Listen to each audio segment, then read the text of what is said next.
20 municipalities, giving voice to more than 300 Radyo Natin announcers every single day.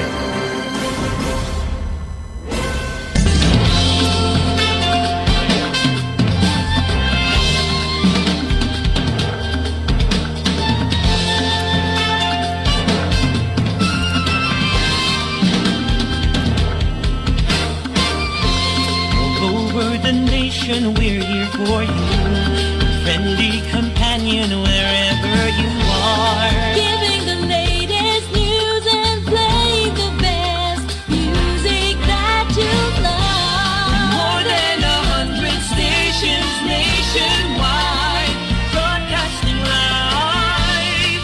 We are the biggest FM radio network.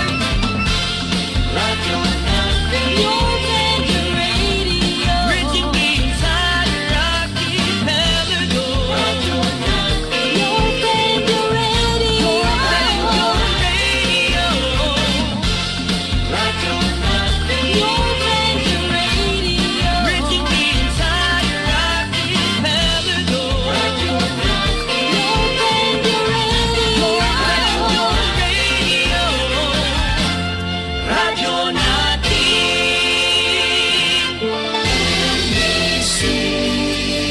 Manila Broadcasting Company. DXTC 95.9 Radyo Natin FM of Manila Broadcasting Company, MBC Media Group is a proud member of the KBP, Kapisanan ng mga Broadcaster ng Pilipinas, in partnership with the Cotabato Institute of Technology, Foundation Incorporated, KITSP. Sa inyo na ang mga balitang ihahati ng Radyo Natin Balita. Mga maiinit, nagbabagat, makabuluhang mga balita sa Radyo Natin Balita. Mga balitang nakalap mula sa loob at labas ng ating bansa. Radyo Natin Balita. Ito lamang sa himpilan DXTC 95.9 Radyo Natin FM, Cotabato City. Radyo Natin Balita. Di magkaka.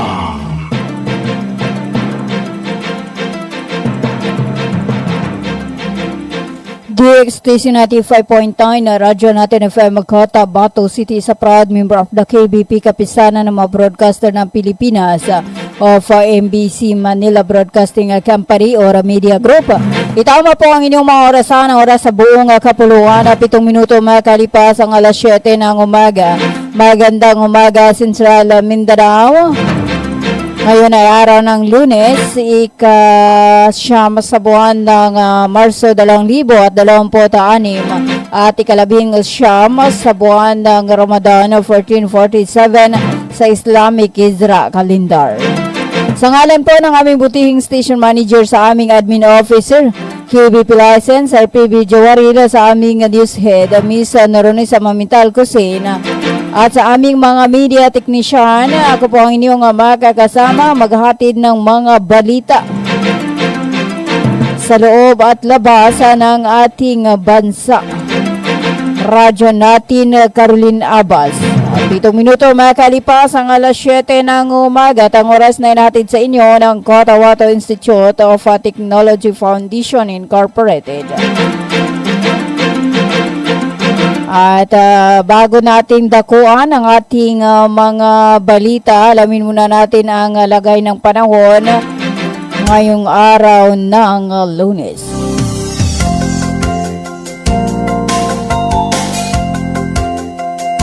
Base sa inilabasan ng Pag-asa, March 9, 2026, alas 5 ng umaga.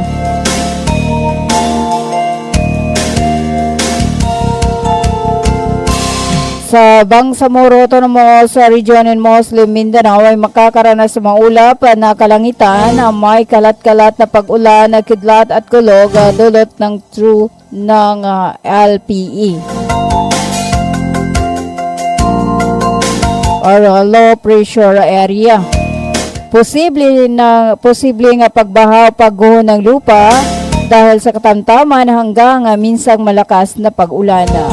Ang kondisyon ng hangin at karagatan, ang hangin ay nasa mahina hanggang sa katamtaman na nagmumula sa direksyon ng hilagang silangan hanggang hilaga at ang alon sa mga baybaying dagat ay magiging banayad hanggang sa katamtaman. Ang temperatura ay nasa pagitan ng 33.5 degrees Celsius hanggang 23.0 degrees Celsius. Sumikat ang araw kanina alas 5:53 ng umaga at lulubog alas 5:55 ng hapon. At yan ang ating ulat panahon mula sa DOST Pag-asa Cotabato. At ang ating ulat panahon ay inihatid sa inyo ng Ministry of Science and Technology or MOST BARM Cotabato City Fault Office sa pangunguna ni MP Minister Barling Ismantawil at sa buong suporta ni BARM Chief Minister Honorable Abduraouf Imakakuha, katuwang ang DXTC Radyo Natin FM Cotabato City, maging alerto at laging handa mga kabang sa muro.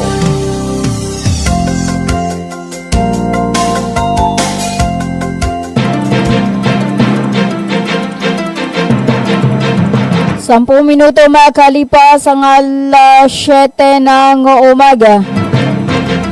At para sa ating pangunang balita, isa na namang panibagong Foreign Manpower Recruitment Agency ang nakatanggap ng Certificate of Accreditation na matapos masunod ang lahat ng kinakailangan alinsunod sa Bangsamoro Autonomous Act number 9, ang Recruitment Agency Regulation Act of 2020.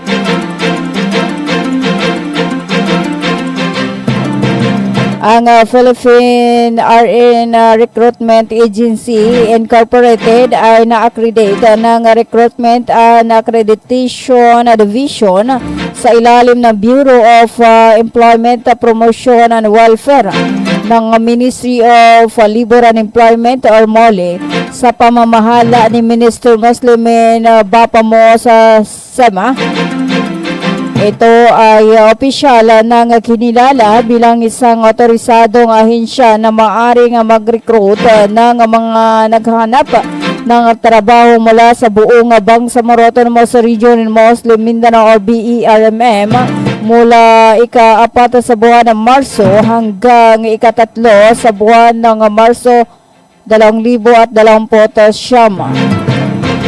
Para sa tamang regulasyon ng mga gawain sa recruitment at upang maprotektahan ang mga karapatan ng mga manggagawang Bangsamoro, kinakailangan ng lahat ng recruitment agencies na nag-ooperate sa loob at labas ng BERMM na kumuha ng accreditation mula sa MOLE.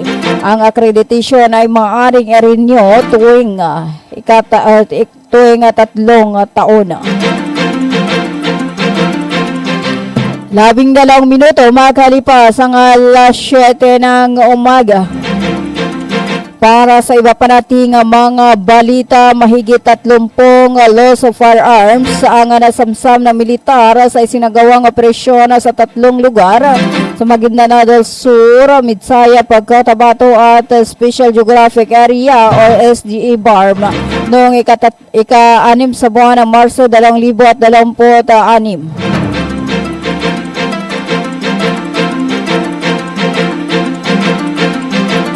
Ang mga operasyon ay sinagawa sa Barangay Linantangan, Sheriff Saidona Mustafa, Barangay Manungkaling at Barangay Zapakan, parehong sa Mamasapanong Maguindanao del Sur, Barangay Lamupog, Midsayap, Cotabato at Barangay Kudarangan sa Special Geographic Area or SGA Barma.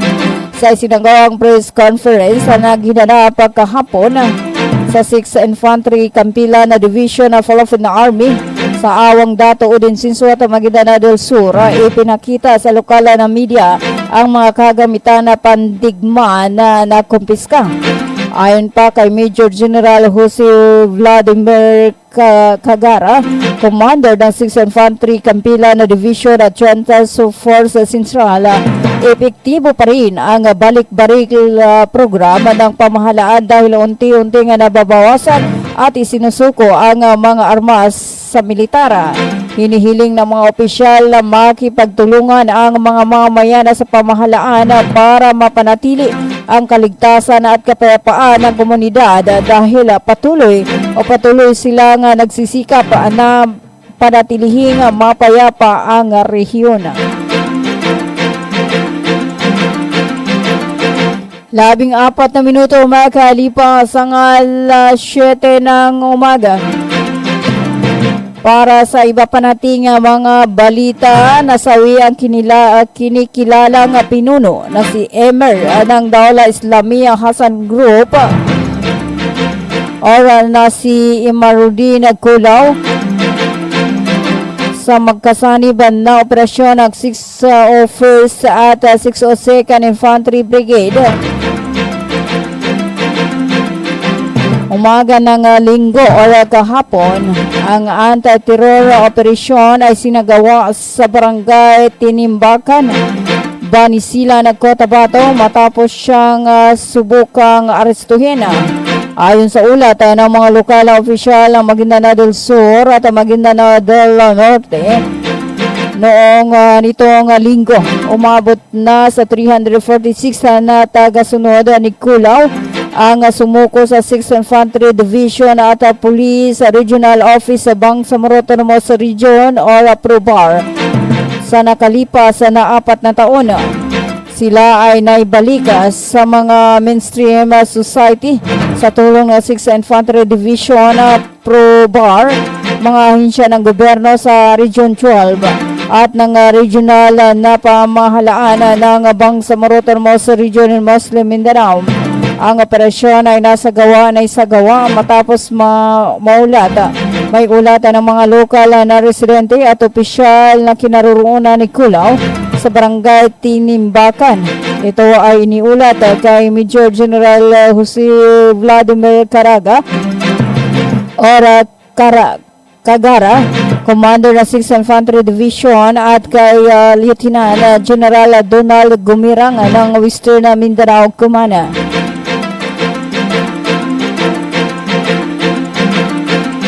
Labing-6 na minuto makalipas ang alas 7 ng umaga. Para sa iba pa nating mga balita, nagsagawa na ikatlong pagpupulong ang Technical Work Group or TWG ng pamahalaan at ng Moro Islamic Liberation Front kaugnay sa reduction and management of small arms and light weapons. Noong ika-14 sa buwan ng Marso taong kasalukuyan sa tanggapan ng Office of the Presidential Advisor on Peace, Reconciliation and Unity sa Ortigas City, Pasig City, pinangunahan ng Government of the Philippines sa MILF Secretariat ang pulong upang ipagpatuloy ang talakayan sa pagbuo ng iminumungkahing balangkas ng Small Arms and Light Weapons Management or Light Weapon Management Program. Ito ay alinsunod sa mga gabay na inilatag sa 37th GPH MILF panels noong December 2025 sa Davao City. Sa pagpupulong, halos natapos na ng TWG ang framework ng programa na layong palakasin ang mga mekanismo sa pamamahala at pagbabawas ng maliliit na armas at light weapons sa mga komunidad. Ang dokumento ay isusumiti muna sa Joint Normalization Committee bago iharap sa mga panel ng GPH at MILF para sa pinala na pag-aproba. 18 minuto makalipas ang alas 7 ng umaga. Tayo po ay magbabalik after this paid short commercial.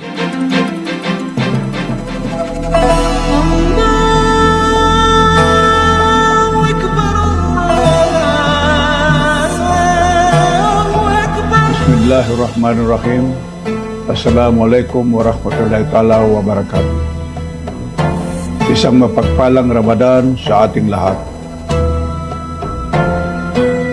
Ngayong banal na buwan ng Ramadan, ako si Minister Muslim Insema kasama si Chief Minister Abdurraouf Makakwa ay taos-pusong bumabati sa ating mga kapatid na Muslim hindi lamang dito sa Bangsamoro, kundi maging sa iba pang parte ng mundo. Ang Ramadan ay isang sagradong panahon na pag-aayuno, pananalangin, at higit sa lahat ng pagpapalalim ng ating pananampalataya at pagkakaisa. Naway magsilbing paalala sa ating lahat ang buwang ito tungkol sa kahalagaan ng disiplina, malasakit sa kapwa at pagpapakumbaba. Mga pagpapahalagang patuloy nating isinasabuhay hindi lamang sa ating pananampalataya kundi maging sa ating hanapbuhay at taos-pusong paglilingkod sa bayan. Ang diwa ng Ramadan ay diwa ng pagkakagawang gawa, katarungan at malasakit. Mga haliging mahalaga sa pagtataguyod ng marangal na paggawa at makataong kondisyon sa paggawa. Bilang kagawaran ng paggawa at empleyo ng Bangsamoro, patuloy naming pinagtitibay ang aming panindigan na isulong ang kapakanan ng mga manggagawa.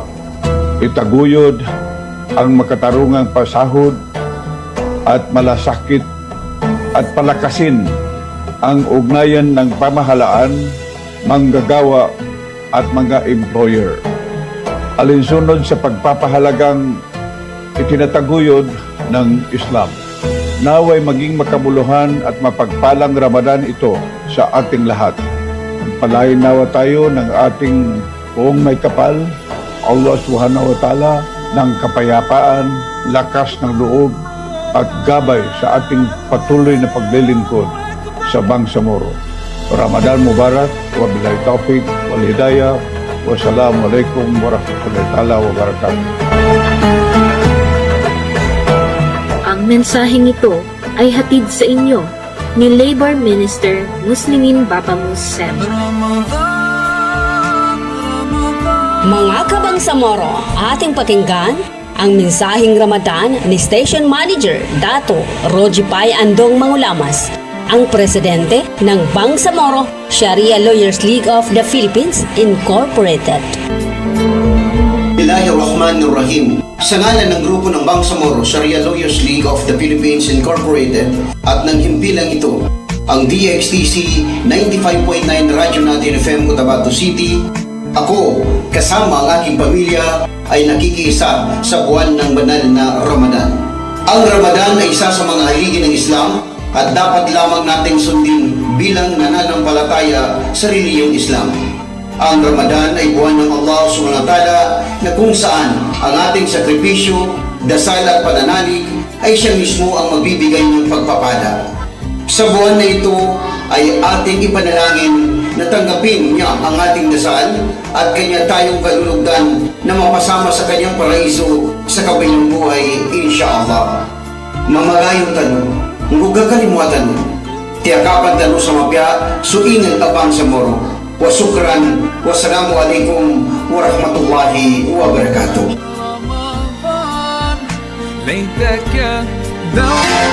Ang tanggapan ni MP Teng Ambuluto ay nakikiisa sa sambayanang Bangsamoro sa pagsalubong, pagtalima at pagdiriwang ng banal na buwan ng Ramadan. Naway pagpalain ng bawat isa sa panahong ito ng pag-aayuno sa ating pagpupunyagi para sa pagkakaisa at pagbabago. Muli, ipinapaabot ng tanggapan ni MP Teng Ambuluto ang isang mapayapa at pinagpalang Ramadan sa ating lahat.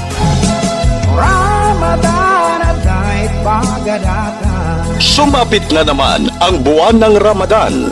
Ito ang panahon ng paglilinis ng ating mga kaluluwa, pagpapanibago ng ating mga intensyon. Naway ang bawat araw ng ating pag-aayuno ay magiging hakbang tungo sa pagiging mas mabuting individual at magdudulot ito ng pag-asa sa ating komunidad. Ang mensaheng ito ay hatid sa inyo ni Member of Parliament MP Abdul Basit Arbin Nito. Happy Ramadan to all Muslim Ummah! naanano zinagatawa. Ya Rasulullah, ya salamun alayka. Ramadan 1447 message from Ustaz Nurul Am A. Abdullah, Project Manager, Project Salam, Bangsa Moro. Bismillahirrahmanirrahim.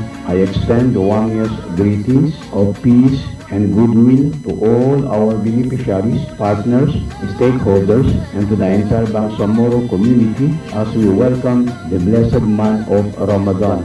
Ramadan is a sacred period ordained for spiritual purification, self-discipline, and renewed devotion to Allah. It is a time that calls upon us to strengthen our compassion for those in need. Beyond abstaining from food and drink, Holy Month reminds us our collective duty to promote justice, peace, and social responsibility within our communities. In the spirit of Ramadan, we affirm our steadfast commitment to the principles of moral governance, inclusive development, and sincere public service. The mission of Project Salam Bangsamoro to uplift the living conditions of marginalized MILF combatants through financial subsidy and skills development, thereby fostering progressive and peaceful Bangsamoro communities is deeply aligned with the values of mercy, solidarity, and unity that this sacred month embodies.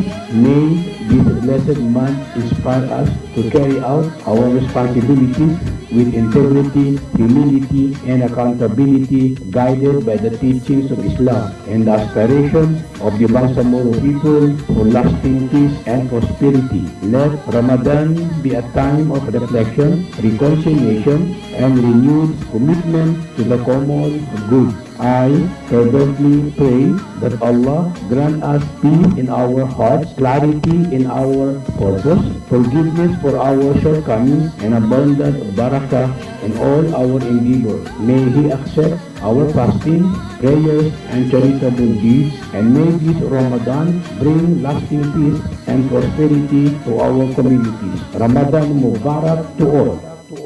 Ramadan message coming from Ustaz Nurul Am A. Abdullah, Project Manager, Project Salam, Bangsa Moro. Salamun alayka ya Ramadan, sungguh anugerah. A'udzu billahi minas syaitanir rajim. Bismillahirrahmanirrahim.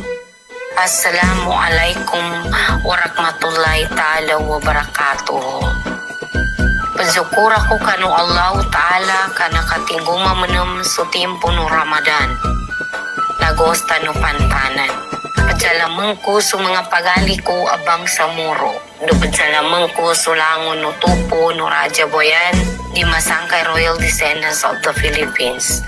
Padyalamang ko sa langon no tupo datu utos sa Japakan, Raja Malang sa ingad do Raja Boyan nakinat. Do sukapadpan ang mga tupo. Langkap ng kanulangon no balabala a pagali ko. Yata nuran bagalan nakapamagayo na yun nakita no ba niya abang sa muro. Kagkakalimwa, kasompong, do mapag-isa-isa no lang no tuputan. Saki asulad na, wata na, so information officer no Raja Boyan di Masangkay Royal Descendants of the Philippines, do lang no kapad ang mga clan na Saki so putri, may masla utumatiman amil, putri na maning sa Raja Boyan sa Boyan, putri ako bunuda si Kilbakat. Assalamualaikum warahmatullahi ta'ala wabarakatuh. Ramadan, sungguh anugerah. Ya Ramadan, ya Ramadan. Alhamdulillah, Bismillahirrahmanirrahim. Wabihi nasta'in wa ba'd. Assalamualaikum warahmatullahi wabarakatuh. Magandang umaga po sa ating lahat na mga tao ng Barangay Balakayon at saka lahat ng nakikinig. Happy Ramadan Mubarak sa atin lahat ng mga Bangsamoro nandito sa bayan ng Wahamuddin. Ako po si Barangay Captain Buhari Bansil na nagbibigay ng Happy Ramadan sa lahat ng tao ng Wahamuddin. Hanggang dito naman, Wassalamualaikum warahmatullahi wabarakatuh. Ramadan, jina ilaika. ganito yon sabihin ko sa inyo. Makinig kayo. Binabati ko po kayo at inanyayahan na makinig dito lang sa himpilang DXTC 95.9 Radyo Natin FM, Cotabato City. Maraming salamat po. Sabihin ko sa inyo, di magaga.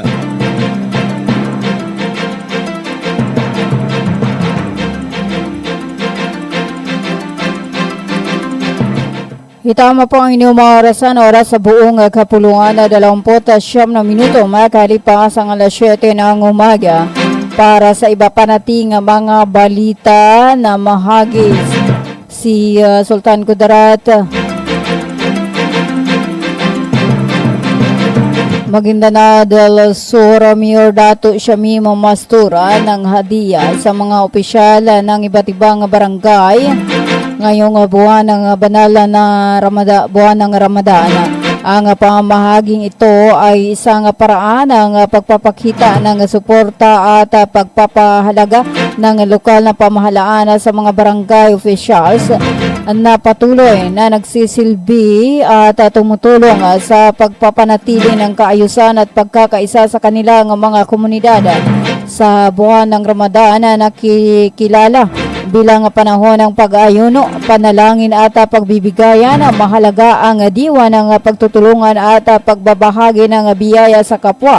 Sa pamagitan ng inisyatibong ito, ipinakita ni Mayor Mastura ang kanyang pagkilala sa dedikasyon at sakripisyo ng mga barangay opisyal na nagsisilbing katuwang na pamahalaan sa paglilingkod sa mamayan. Binibigyang diin ito ang kahalagahan ng pagkakaisa, malasakit at patuloy na pagtutulungan ng buong komunidad upang mapanatili ang kapayapaan at pagkakabuklod ng bawat barangay, lalo na sa gitna ng banal na buwan ng Ramadan kung saan higit na pinapahalagahan ang pagbibigay at paglingap sa kapwa.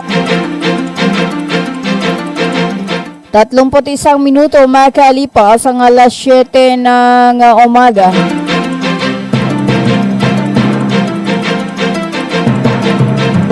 At para sa ating panghuling balita, dinakip ng pinagsanib na puwersa ng mga otoridad ang dalawang suspect na itinuturing na responsable sa pagpaslang sa isang 72 years old or 72 taong gulang na barangay captain sa bayan ng Enrile, Cagayan. Ito ay ayon pa sa ulat ng Pulisya Kamakalawang.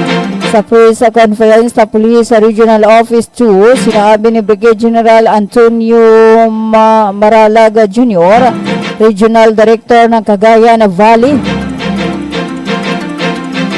na ang mga suspect na may alias na Mavi at RR, mga residente na San Mariano Isabela, ay inaresto sa Kalumpit, Bulacan noong ika-4 sa buwan ng Marso taong kasalukuyan sa bisa ng warrant of arrest na idinagdag pa rin ni Maraliag na pinaghahanap pa ang isa pang suspect sa krimen. Ang barangay chairman ay nasawi ng pagbabarili ng mga armadong lalaki sa barangay 2 sa Enrile, Cagayan noong Mayo 2025 at tumakas ang mga salarin gamit ang motorsiklo.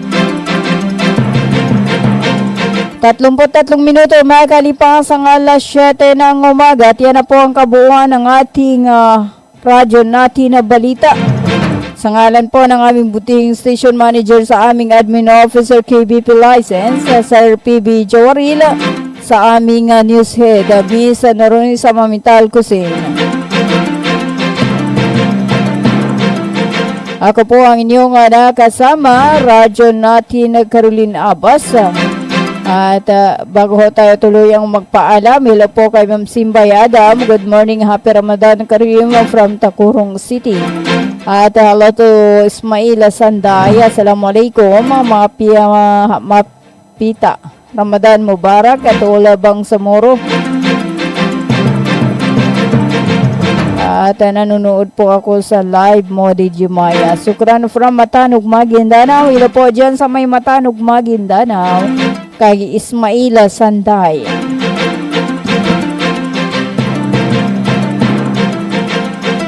Yan, maraming salamat po sa pagsama sa akin sa loob ng 30 minuto. Hanggang sa muli sa ganito ring oras sa Timpilan 95.9 na Radyo Natin FM Cotabato City. Magandang umaga, Central Mindanao. Tuloy-tuloy sa pagbabalita. Tuloy-tuloy sa serbisyo. Sama-sama tayo Pilipino at sama-sama tayo Bangsamoro.